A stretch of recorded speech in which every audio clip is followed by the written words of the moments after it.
السلام عليكم ورحمة الله تعالى وبركاته. وإذن سلامين ميلو بدون دافع كجوكتين كسور وهذا برتي اليوتيوب هذا النوع سبتا فضل نص سبسكرايب جري هذا النوع سبين هرنا لوجيك لنا أدو ما سنتا جست نو لايك جري أدو ما هالسن هذا سيش جرين كتنا ويل أن جود إن ما أنتوا حندوني إن كهلا برنامج شدي أنك سو هذا جري إن كهلا especially برنامج كي دي في لو طريقة أيان وحان ربع إن كسي هلا ومارتي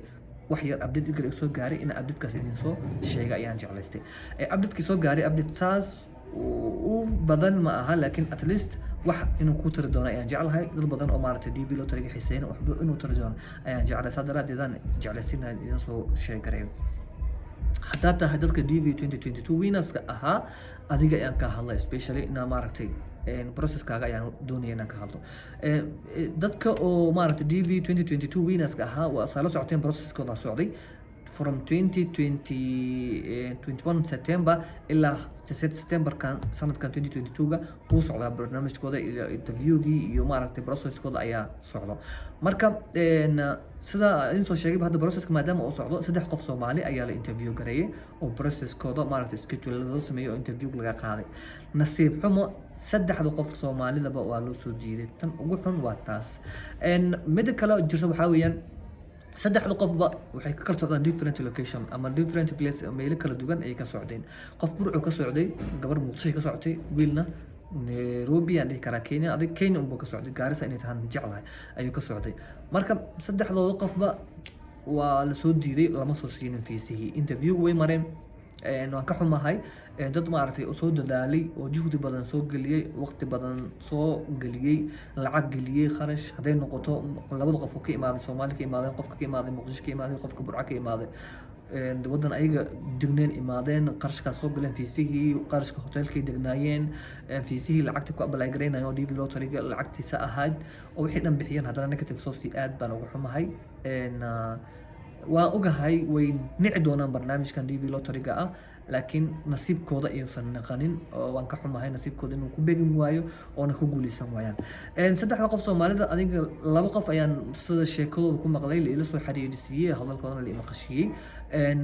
waxa lagu soo diiday gabadha ka imaaday Muqdisho waxay dhahday documentigeyga ayaa la soo diiday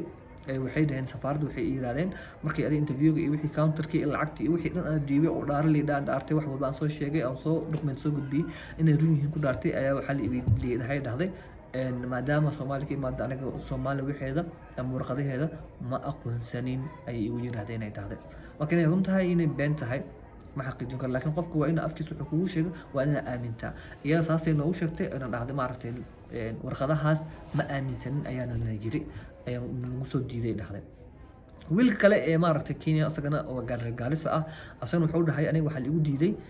systemka wax ku bartay waxbarashada education-kayga system oo ayaga waafaqsan ma aha oo system ani Carabiga wax ku bartay oo madrasada wax ku bartay kuma baranay iskool tooska ah marka saasa la igu diiday ayuu dhahay wiilkaas asagana marka sidaas weeyaan teeda kale waxaa jirto safaaradda in ka warama safaaradda Kenya ku taalo oo embassy-ga oo maaragtay Mareykanka leeyahay horta aad bay u maaragtay restrict badan tahay oo adag tahay waxaan yeelayo kale page-gooda dadka maaragtay DV ka ku guuleysatay loo tariga waxa sameynaysa wax maaragtay research badan sameynaysa oo dhinac walba ka fiirinaysa marka aniga page-gooda marka galay aan fiiriyay waxa ku qorneed totally inaysan aqoonsaneen document-ki socdo Soomaaliya haday noqoto education haday noqoto work haday noqoto inaysan aqbaleynin ama haddii noqoto military hatta ilaa iyo haday noqoto maaragtay arimaha kale oo manage-ka ah inaysan aqbaleynin ayaa ku qorneed marka cadeemo badan ayaa baa loo baahan yahay dhalashada xitaa waayo Soomaali ma laha dawlad maaragtay oo adag oo dhalasho xilligii qofka dhashay iyo xilligii maaragtay oo warqada qaatay ku qoran ma laha just waa la sameystaa waa la iska qaata saasi ku diidaa marka waxay leeyihiin waxaan laguma kalsoonaan karo wax turu ama aha teeda kale waxaa jirta dad badan oo Soomaali ku guuleystay from 2017 ilaa hadda aniga dad aan garanayo ku guuleystay oo warqadaha Soomaali u qaatay ku tagay wali jiraan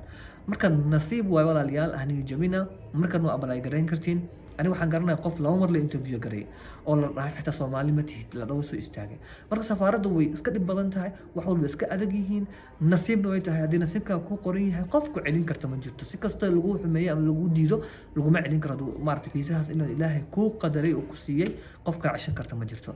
marka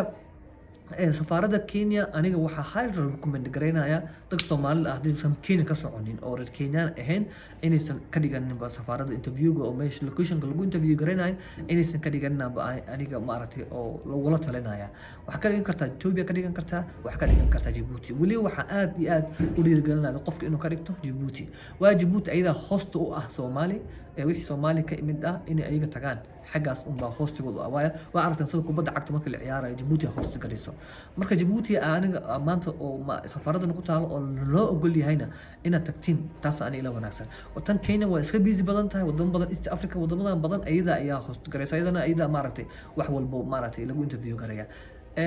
tan kale Djibouti waa lagu bixiyaa laakiin mostly tana u biisan intaana laga xukumaa mainly xaggan waa meesha dadka lagu soo boosta gareeyo waa xaggan marka intaasaan soo maqlay taada kale dad kale jiro insha Allah bidin karim ayagana maaragtay interview ku qoran ilaa iyo 20 bishan ilaa iyo 21 meelahaas ku qoran jiro ilaahay inuu u fududeeyo oo imtixaankooda u fududaado oo fiisoodana helaan ee walaal Soomaaliyeed kulay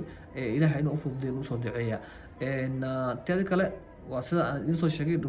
recommendation ka ah ha ka dhiganina maaragtay embassy Kenya waa nasiib ayadoo xataa Djibouti lagu soo diri karaa Ethiopia lagu soo diri karaa haddoosan ku qorin kuma qorno marka laakiin meelba meel la dhaanto tan waa busy was ka dhaafinaysa macquul inaad ka dhaafinayso macquul waaye oo maaragtay dadka yar oo maaragtay maado oo interview laga qaado oo lagu gudbiyo inaan qaar ka mid ah maaragtay in careless la iskaga dhigo way dhici kartaa marka laakiin anigu idinkuma recommend gareynaa taas inaad tagtiin taasaan idin wanaagsan oo maaragtay at least xitaa oo maaragtay Soomaalinimo kugula hadlayo meeshaan way iska adag tahay saa idin sheegay kole dad badan Soomaali tagay way jiraan oo maaragtay maqan kule iyagana wixii ka soo dhahan waa arki doontiin laakiin xag comment ku soo comment gareyn karaan ama hadii kale waa weydiin kartiin marka su'aal aad public ahaan u dhaxdhigi kartid waaye inaad post gareysid safaaradda u fiican Kenya safaaradda u fiican I mean interview lagu mara oo qof Soomaali ku mara waa dhihi kartaa marka Kenya waa sax waa safaaradda u biisan oo maaragtay oo u weyn laakiin haddana waa Soomaalida waa la dhibaa xaqiiqatan Soomaalida waa la dhibaa marka dadkaasna ilaaha u fududay interview hadda gal rabo dadka kale oo maaragtay insha Allah dib ku soo apply gareyn doono ama dadka hadda rabo inay codsadaan DV lottery-ga way codsan karaan baasaboorada iyo wixii si diyaarsanaysiin kale bisha 10aad buu furmi doonaa marka la apply gareynaa oo apply gareyn doontiin insha Allah wixii kale update ahna waa idin soo socodsiin doonaa hadda dadka maar rabaan hadii ay possible tahay ay maraan ay ku guuleystaan isku daya insha Allah bidin like in xaggan soo fadhiiso oo idin la hadashiyo oo maaragtay wixii la soo su'aali iyo inaad ogaatiin insha Allah bidin like isku dayaya hadduu Ilaahay yiraahdo intaasaan jeclaystay update-kaasaan isoo kordhinay idin socodsiiyaan jeclaystay wada socod wanaagsan hanaga iloobin subscribe-ta waa noo like gareyn kartaa insha Allah waa idin salaama meel walba daafeed ku joogta assalaamu calaykum waraxmatullaahi tacaala wabarakaatuh fi amaan illah